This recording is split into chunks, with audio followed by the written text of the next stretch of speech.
guys, it's Cassie and welcome back to my channel. So today I am doing a really fun reading vlog. While I am filming this, it is currently March, which means it's Realmathon, which is a really fun team-based readathon put on by Covers with Cassidy, who just so happens to be one of my favorite booktubers and just so happens to have the same name as me. Coincidence. Because of that, I thought that there was no better time to do a reading my favorite booktubers' favorite books type of video. So I'm going to be reading some of Cassidy's favorite books in this vlog. Right now I only have 2 planned, and then we're gonna pivot and see if I want to read more fantasy, maybe something different, see where it takes us. If you've never seen Cassidy's videos, I'll make sure to link her down below. I don't know how you wouldn't see her videos, but just in case you haven't, Cassidy reads a lot of fantasy, romantasy. She also makes really fun and creative videos, so make sure to check her out. She's really good at helping making the creative juices start flowing. So the 2 books that I know I'm going to read in this vlog is Spark of the Everflame by Penn Cole. Okay, so this one specifically is not her favorite book, but she loves this series. I think I just saw on Goodreads she gave this about 3 stars, but this series as a whole was highlighted in her favorite books of 2024 video. So I have to start the series in order to read. I can't remember which one she said was her favorite. And then I will also be reading Phantasma by Kaylee Smith. This one is going around quite a bit right now, and I know Cassidy gave this one 5 stars at the beginning of the year, so I'm really excited for this one. It's like a dark fantasy romance with some horror elements, I believe, so I'm really excited to get to both of these, see what I think of them. So I have them both on my Kindle, so hopefully, I don't know, I feel like I read faster on my Kindle, so hopefully I'll get through these ones pretty quick. But I'm really excited to do this vlog, see how our tastes align, because I know a lot of the books that I've read that Cassidy has read, we both like. I'm hoping that'll be the same here, but we shall see. We'll see what we get up to later on. Let's just get into it, because I really want to pick up these books, so I'll see what I do.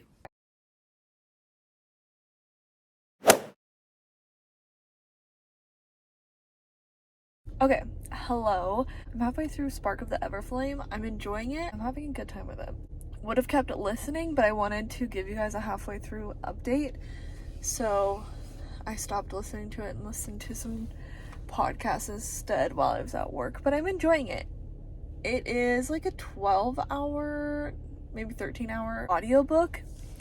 And I will say, I think if I was reading this physically, I would think it was moving pretty slow, because to be honest, not much has happened since the honestly, since the first chapter that I read. Oh, I guess that's for another vlog, but I'm currently reading this for another vlog, a try a chapter tag, and so I read the first chapter or 2, I think the prologue in the first chapter, previously, like this weekend, and that's when we find out our main character, DM, her mother goes missing. We're starting to get like introduced to her. She's a healer, her mom's a healer, and her mom suddenly goes missing, and obviously no one has any idea why or where she would have went. And I feel like that's been the biggest event, really.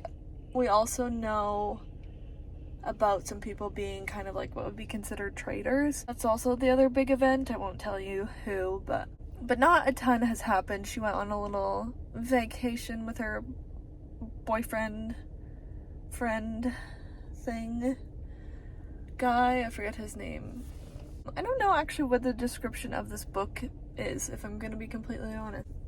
Basically the same stuff that I've told you. There is a potential civil war gonna happen because she lives in the mortal world, which has been taken over by the gods, and then we have the descendants who no one likes, or like none of the mortals like, but she has some of the features of one. She's introduced to the king's heir, who is a good-looking man, and he seems to be keeping an eye on her, and she's kind of suspicious about that. Honestly, every review that I have, or most of the reviews that I have on Goodreads of people that I know, all say that it's kind of more of a setup book, which is how it feels right now. So like I said, not much has happened, so I'm not surprised people feel like that, because I'm 50% through and like not much is going on. But I'm really enjoying it. I don't know what happened, but I'm editing this video and there is no clip of me talking about my thoughts of Spark of the Everflame. Poof, out of existence. I thought I filmed something, but apparently not. So let's talk about my final thoughts now. I really enjoyed Spark of the Everflame. I think it was a really good beginning to a series, and I'm really excited to continue on with this series. This one was obvious, like I kept saying, it's definitely a setup book, but I still enjoyed the setup. It really didn't bother me that not a ton happened. As I kind of mentioned before, maybe it could have bothered me if I was reading it solely physically, but since I was reading the audiobook, it felt like I was going faster for me. The ending, crazy cliffhanger, and I've just been waiting for, since I've read this one, I've just been waiting for my hold to come in at the library, and it came in today. So I'm so excited. I'm going to start it ASAP. And so I can definitely tell already why this could be one of Cassie's favorites and why so many people would enjoy this series as a whole. Even with just reading the first book, I see so much potential for this series, and I'm really excited to see how it unravels and how everything goes from here, because I don't actually know the trajectory of the rest of the series, but there's lots of different avenues each character can head towards and each storyline can head towards. So I really enjoyed it. I gave it 4 stars. I just didn't give it 5 stars solely because not a lot happened, so it didn't feel like a true 5-star rating for me, but 4 stars is still really, really good, and this was definitely a hit for me. So I would also really recommend, if you guys have been thinking about reading this one, definitely check it out. Alright, now let's move on to book number 2 for this vlog.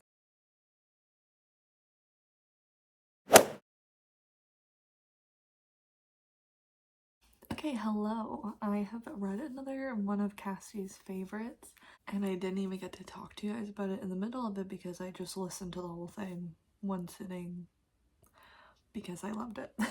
So I listened to Broken Bonds by J. Bree, which is the first book in the Bonds That Tie series. This is a reverse harem fantasy about a girl. Her nickname is Ollie. I can't remember what her full name is, but she ran away when she was, I think, starting high school after the death of her mother and all of the men that were bonded to her. And that, because that was super traumatic, she found out that she was bonded to 4 different guys. She ran away in order to protect them and the fate of everyone else. So she was on the run for 5 years, and I'm pretty sure they were looking for her, like her bonded were looking for her that whole entire time. And they finally find her, drag her back, and force her to be there. We're still kind of finding out why she thought it would be great, the best for the bonded and everyone else that she's gone. It's seeming to do with her gifts. So she is in college now, and she's basically put on lockdown by one of her bonded, who is saying like, you have a curfew, and is being super protective and controlling of her. And she's kind of a social pariah because she ran away, and because everyone thinks she's not gifted like the rest of them, but she's really just hiding her gift in order to protect herself and everyone around her. Hear whisperings of like the resistance in this first book, and of the gifted slowly going missing and getting murdered. And so this is definitely the beginning of a way bigger, longer story. So we're not finding out about everything in this book, but it's giving us little inklings to see what will happen in the rest of the series. I think there's like 5 or 6 books in this series. Kind of just want to start reading the next one. I might listen to the next one tomorrow at work because I really liked it. It was just like pure popcorn read. While not a ton was happening at some points, it was just so enjoyable. And like I loved it. So I have really high hopes for the rest of this series because this first book was super good. I'm gonna try my hardest not to put off reading the rest of them for very long. Like I said, I probably will start the second one tomorrow. Cassidy's Goodreads review was, "I'm shocked by how much fun I had with this. Not perfect literature, but a vibe." And that is perfectly it. Literally popcorn read. So I'm gonna give this one 4 stars. I think that's what Cassidy gave as well. I'm still reading Phantasma. I'm reading that one purely physically, so it's definitely taking me a lot longer to read that than the other books. Another really good pick, really good taste. Another hit from Cassidy, so this is going quite well so far.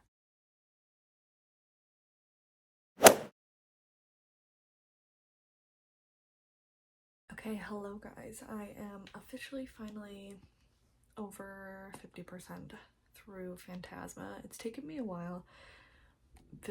Like when I'm just physically reading, it always takes me longer to read.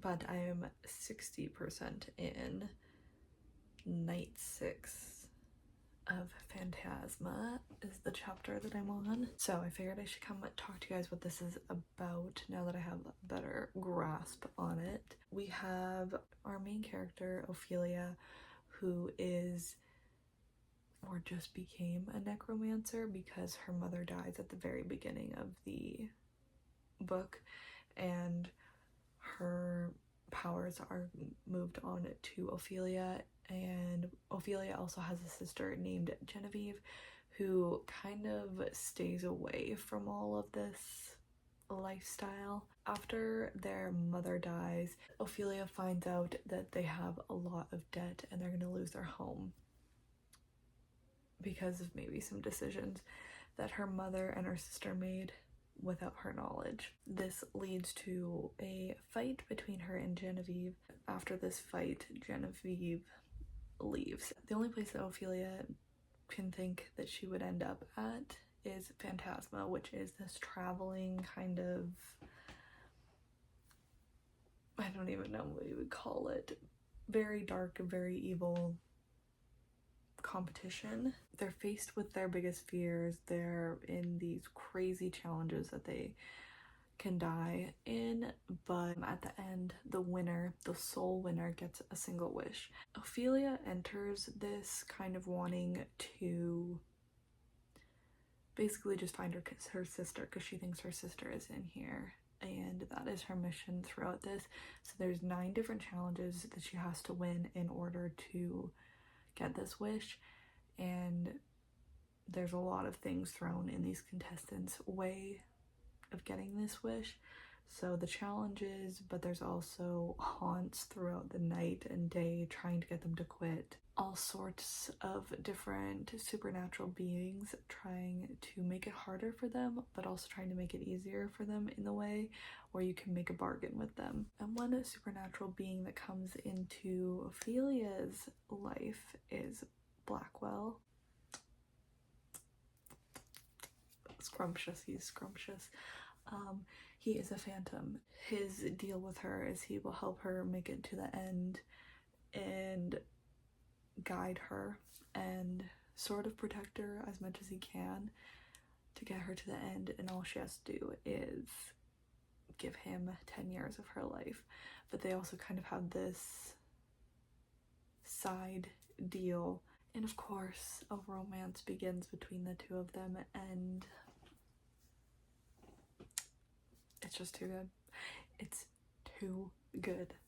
The banter is incredible. Blackwell is definitely a top tier boyfriend at this point. Like, beautiful, incredible, wonderful, in love. I'm really enjoying it so far. it's just taking me longer to read, but I don't necessarily think it's anything to do with the book actually, but more to do with me and like physically reading. I just have less time for that versus audiobooks and stuff. I'm 60% through. I think I have like 100, just under 150 pages left, so I'll probably try and read a little bit more tonight and then do a good chunk tomorrow.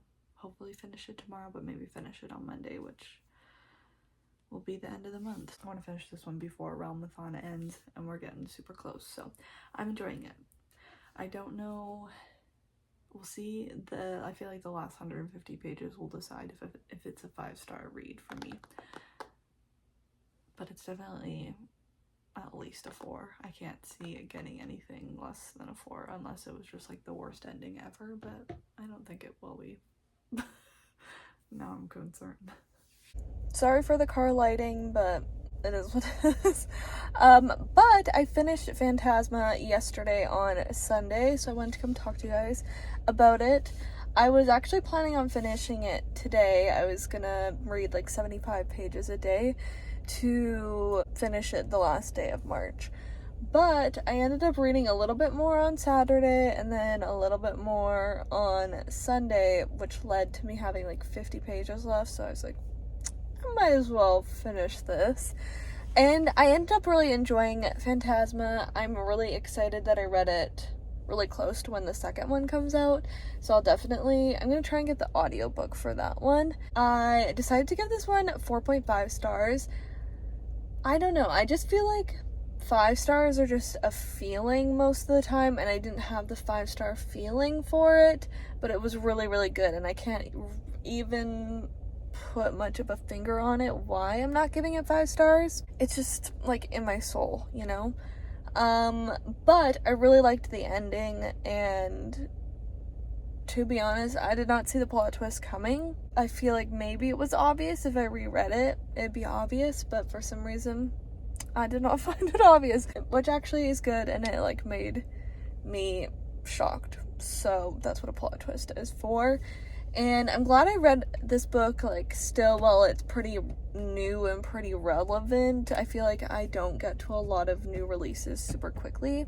And yeah, it's not super new, but it's not like 2 years after it was popular.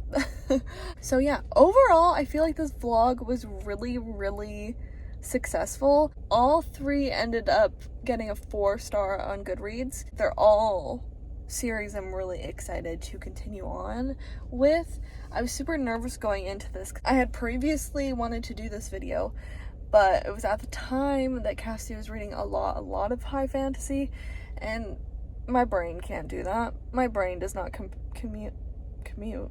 See? My brain does not compute. It does not commute. It does not communicate.